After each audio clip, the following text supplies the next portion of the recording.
We spend so much of our time and energy trying to guess what's coming next, right? What's the next big thing in tech? What's the next market trend? But what if we're all asking the wrong question? Today, we're going to dig into this really powerful idea inspired by the work of Morgan Housel, that maybe the most important things in the world are the ones that don't change at all. Okay, so let me start with a quick story. The year is 2009. The world is just, reeling from the financial crisis. And someone asks Warren Buffett, how are we ever going to recover?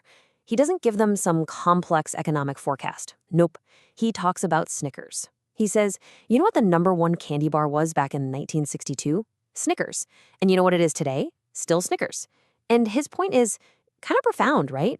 The most powerful forces are often the ones that are constant, the ones that are predictable, and they're just hiding right there in plain sight. And really, that's the big question for us today. We are completely obsessed with what's new, what's next, what's going to be disrupted. But what if the real advantage, the real secret, comes from understanding the things that never change? I'm talking about things like human nature, greed, fear, envy, our search for happiness. These are the things that drive history over and over and over again.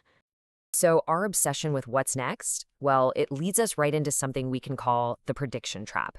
We absolutely love trying to predict the future. But as you're about to see, we're just shockingly bad at it. Just look at this quote. This came from Irving Fisher, one of the most brilliant, most respected economists of his time. But it's the timing here that'll give you chills. He said this in October of 1929, just days before the massive stock market crash that kicked off the Great Depression. It is the perfect and also painful example of how even the absolute smartest people among us have no idea what's right around the corner. And here's the thing. History isn't this smooth, predictable line. It's just a series of giant surprises. I mean, think about it. COVID-19, the 9/11 attacks, the 2008 financial crisis. The events that changed the world the most are almost never the ones that were headlining the news a year before they happened. They come out of nowhere.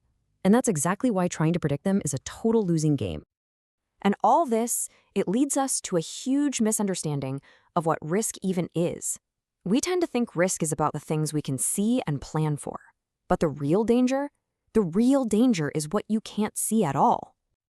To really get this, we've got to go to the edge of space. Meet NASA astronaut Victor Prother. Back in 1961, he had this incredibly important mission to test a brand new, pressurized spacesuit by taking a balloon way, way up to the very brink of the atmosphere. And the planning, as you'd expect from NASA, was beyond meticulous. And you know what? The mission was a total success. He hit a record altitude, the suit worked perfectly, and he splashed down in the ocean, right on target, just waiting for the helicopter to come pick him up.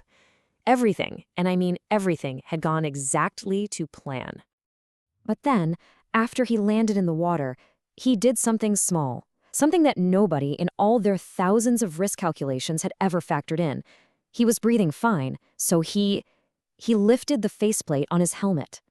So as the rescue helicopter is lowering the line, Prather slips. He falls backward into the water, and because that faceplate was open, the suit just filled with water instantly. And he drowned.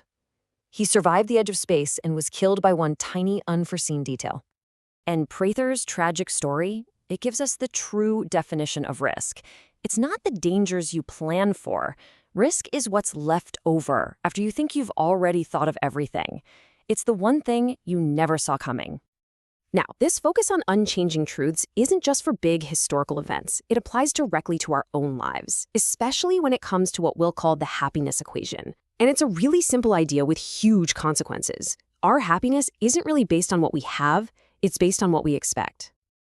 Just take a look at this. The median American family today, even after you adjust for inflation, makes more than double what they did back in 1955. By pretty much every single objective measure, our income, the size of our homes, how long we live, we are so much better off. And yet, there's all this nostalgia for the past, right? You hear it all the time, especially for the 1950s. So what's up with that? If life is objectively so much better now, why don't we always feel that way? Well, the answer has everything to do with our expectations. And listen, this is not some new modern problem. The philosopher Montesquieu totally nailed it almost 300 years ago. He said, we don't just want to be happy, we want to be happier than other people. See, it's all about social comparison. It's not really greed that drives us, it's envy. Think about it. Back in the 1950s, your reference point for success was probably your neighbor who lived a life pretty similar to yours, so your expectations were kept in check. But today our reference point is the entire planet. Social media shows us this perfectly curated, impossibly amazing highlight reel of everybody else's life, and it causes our expectations to just skyrocket to levels that reality can never, ever live up to. So what do we do with all this? How do we use it? Well, it all comes down to adopting a timeless perspective, to focusing on the very few things that we know for sure will always be true. So let's just boil it down to the big takeaways. First, remember that real risk is what you don't see coming. So prepare for surprises by building a margin of safety into your finances, your career, your life. Second, happiness is basically a formula you can control. Yeah, you can work on improving your reality, but it's often way easier and more effective to just manage your expectations. And finally, the only real constant is human nature. People will always be driven by fear, by greed, by envy, by opportunity. Always. Voltaire just captured this idea so perfectly. The specific events of history, they don't repeat, but the patterns of human behavior that cause those events, oh yeah, they absolutely do. If you can understand human behavior, you have a massive advantage in navigating whatever the future throws at you. And that leaves us with one last thought. Instead of trying to predict everything that's going to be different in a decade, ask yourself a better question. What's going to be the same? People will still want good value. They'll still be driven by fear and greed. They will still want to feel happy compared to the people around them.